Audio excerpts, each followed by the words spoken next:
Salam, salam sejahtera dan salam sehat selalu untuk kita semua. Berjumpa kembali dengan saya dalam kesempatan yang berbahagia hari ini. Harapan dan doa saya kiranya kita semua selalu sehat, tetap semangat dan senantiasa bersyukur kepada Tuhan karena Tuhan selalu baik buat kita. Dia selalu punya rencana yang indah bagi hidup dan masa depan kita. Amin. Nah, Bapak Ibu Saudara, pada kesempatan yang berbahagia ini, saya akan men-share atau membagikan satu topik yang tentunya sangat penting, menarik, kontekstual, serta relevan, dan pastinya akan menambah wawasan, menambah pengetahuan, menambah informasi yang kita butuhkan setiap hari. Dan topik saya pada kesempatan ini ialah tentang debat Capres 2024 tahap 5. Siapa lebih unggul? Ya, itu topik saya Bapak Ibu Saudara. Debat Capres 2024 tahap 5. Siapa lebih unggul? Nah, Bapak Ibu Saudara, tentu kita tahu bersama bahwa debat Capres 2024 tahap 5 sudah berlangsung pada Minggu malam tanggal 4 Februari 2024. Kita telah menyaksikan secara live ya yang disiarkan oleh berbagai platform media sosial maupun media televisi ya. Dan program ini, debat ini terselenggara oleh karena pihak KPU memberikan ruang yang cukup bagi paslon capres dan cawapres untuk menyampaikan visi misi programnya kepada publik. Dan debat capres berlangsung secara luar biasa disiapkan oleh KPU, dan pada hari kemarin tanggal 4 Februari itu merupakan debat terakhir dari para capres yang sudah diselenggarakan. Nah, tentu Bapak Ibu Saudara, dalam perdebatan di tanggal 4 yang lalu, publik Indonesia memang telah menyaksikannya secara luas karena memang program debat tersebut bagaikan magnet yang begitu punya daya tarik yang sangat kuat sehingga publik masyarakat Indonesia dari berbagai level usia begitu berminat dengan penuh antusias mengikuti debat tersebut. Dan biasanya memang Bapak Ibu Saudara, yang ramai itu dibicarakan bukan ketika debat itu berlangsung, tetapi pasca debat menjadi ruang yang sangat luas, punya kebebasan untuk berargumentasi, menyampaikan opini terhadap paslon-paslon yang sudah menyampaikan visi misi dan programnya. Dan itu sebabnya publik akan memberikan semacam penilaian terhadap debat capres pada tanggal 4 yang lalu, siapa yang paling berkompeten, siapa yang paling menjanjikan, siapa yang paling unggul, siapa yang memberikan ekspektasi yang cukup kuat bagi publik Indonesia dan bisa menarik minat atau menarik simpati dari masyarakat untuk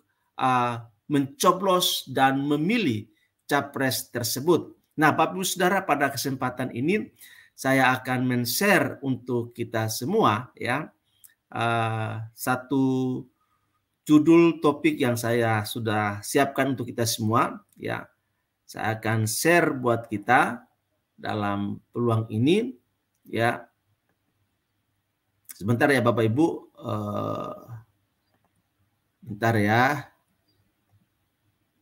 Baik, ada sedikit terganggu. Ya. Baik Bapak Ibu, ini topik saya pada kesempatan ini ya, yaitu debat Capres 2024 tahap 5, siapa lebih unggul ya. Nah, ini memang menjadi pertanyaan publik Bapak Ibu Saudara dan selalu dibahas dalam berbagai platform media sosial dan ramai juga didiskusikan di layar-layar kaca atau di televisi, ya. Nah, Bapak Ibu Saudara, pemilihan presiden adalah salah satu momen penting dalam kehidupan demokrasi suatu negara. Di Indonesia, pemilihan presiden dilakukan setiap 5 tahun sekali. Dan pada tahun 2024 ini, kita akan menyaksikan pertarungan ketat antara calon presiden yang akan beradu gagasan dan visi misi mereka dalam serangkaian debat capres.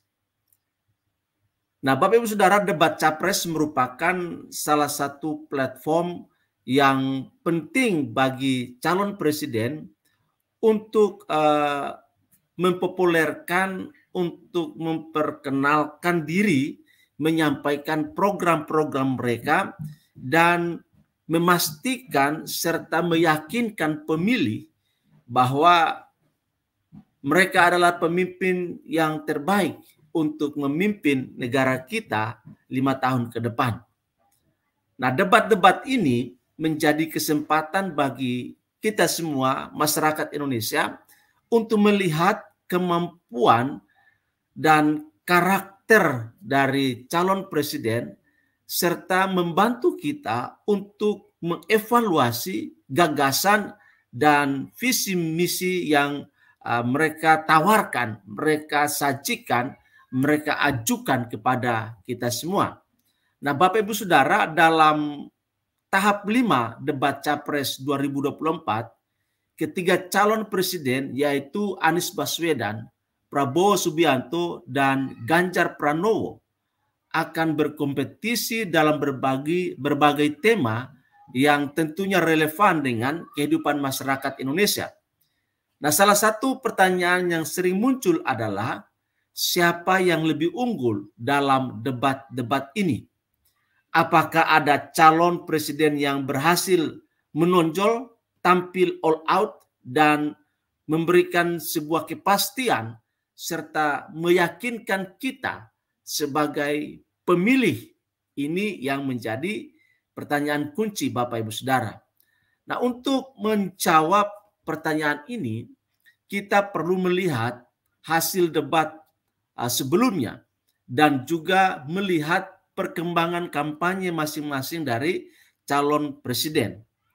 Nah, Bapak Ibu Saudara, dalam debat tahap 5 ini, tema yang akan dibahas meliputi kesejahteraan sosial, kebudayaan, pendidikan, teknologi informasi, kesehatan, ketenagakerjaan, sumber daya manusia, dan juga inklusi. Nah, setiap calon presiden akan memiliki atau diberi kesempatan untuk menyajikan, men-share, mempublikasikan, menyampaikan gagasan dan program-program mereka terkait dengan tema-tema tersebut. Nah, Bapak Ibu Saudara, dalam debat sebelumnya,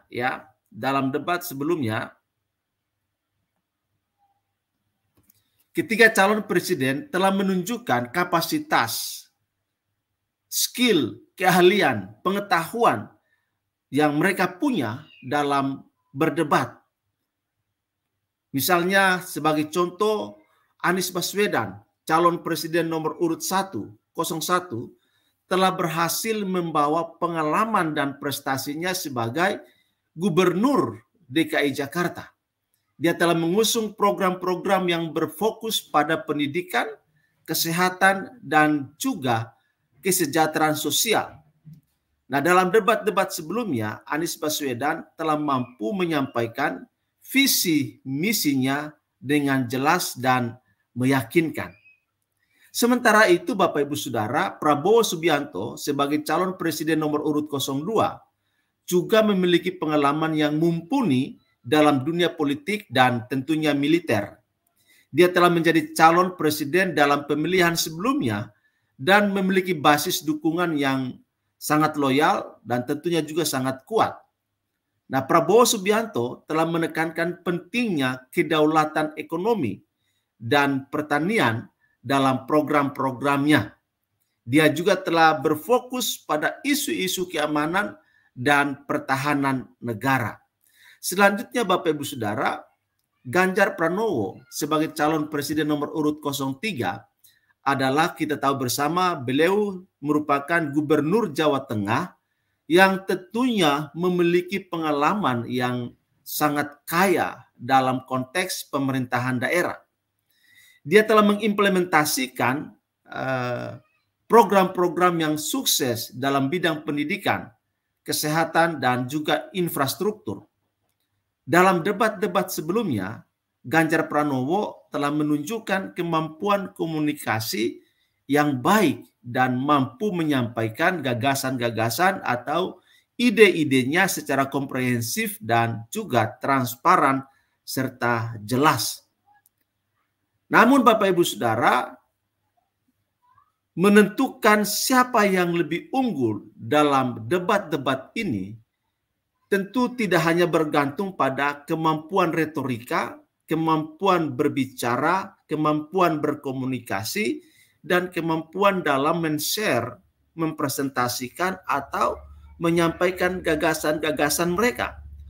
Faktor lain seperti popularitas, basis dukungan, dan persepsi publik juga turut mempengaruhi hasil debat tersebut.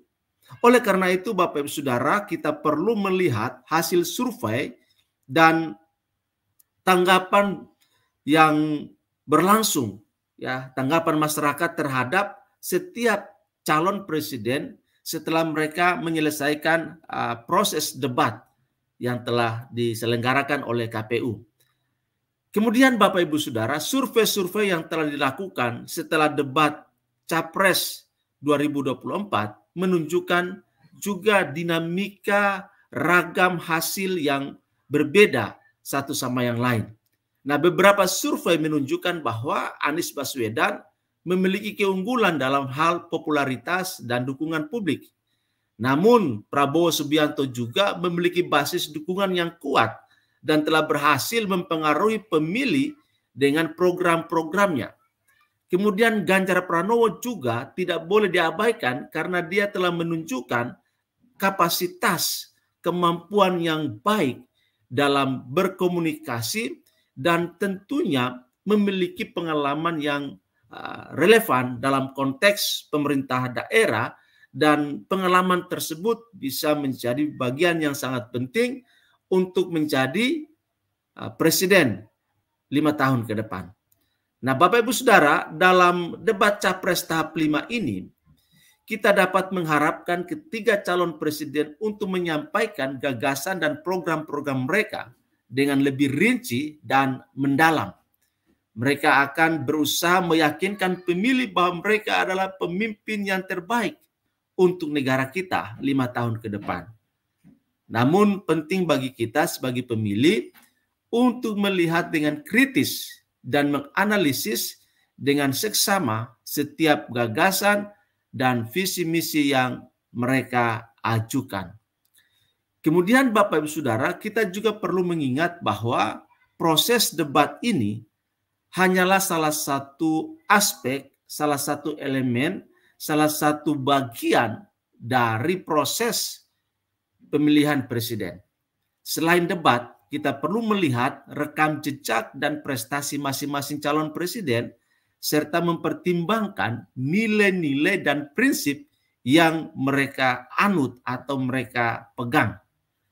Pemilihan presiden adalah keputusan yang penting dan kita sebagai pemilih punya tanggung jawab untuk menentukan pemimpin yang akan kita pilih yang menurut kita yang terbaik, yang mampu untuk membawa Indonesia lebih maju, lebih kompetitif, lebih berdaulat, dan membawa Indonesia menuju kepada masyarakat yang adil, makmur, dan sejahtera dalam semua aspek kehidupan. Itulah yang menjadi harapan kita, cita-cita kita untuk menuju Indonesia emas.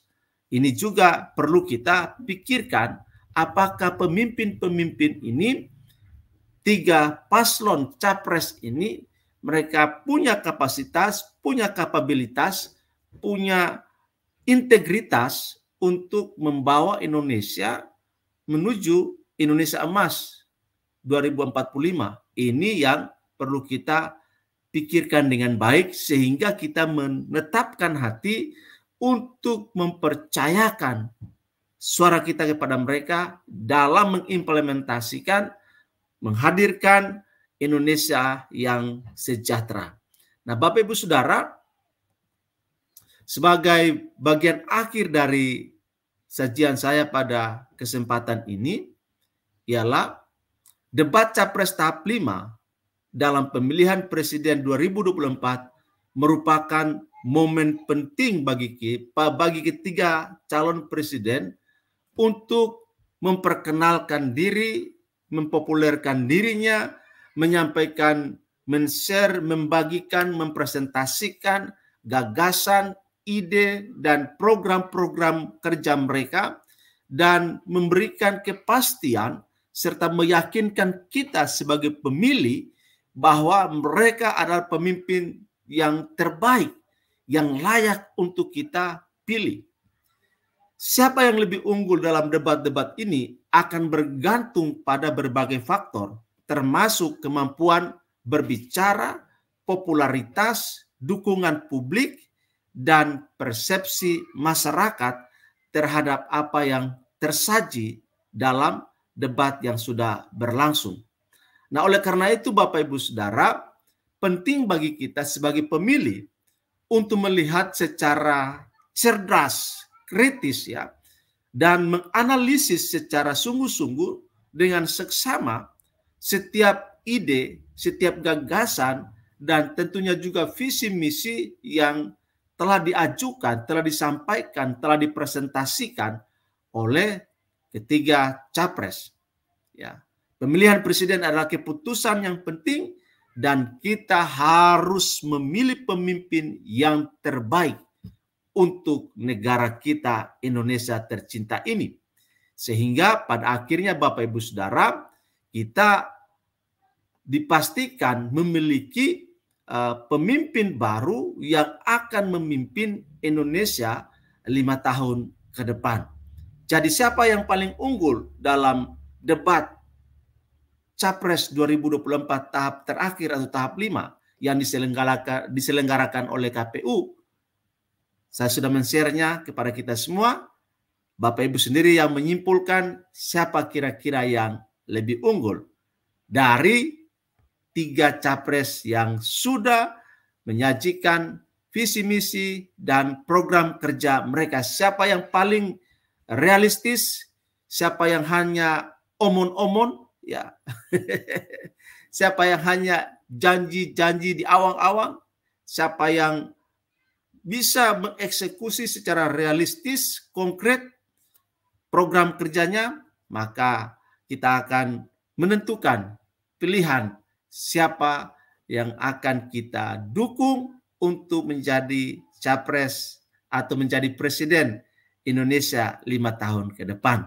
Demikian Bapak Ibu Saudara, share yang bisa saya bagi pada kesempatan ini. Sampai bertemu dalam topik selanjutnya. Selamat beraktivitas. Tetap semangat, Tuhan memberkati kita semua. Salam.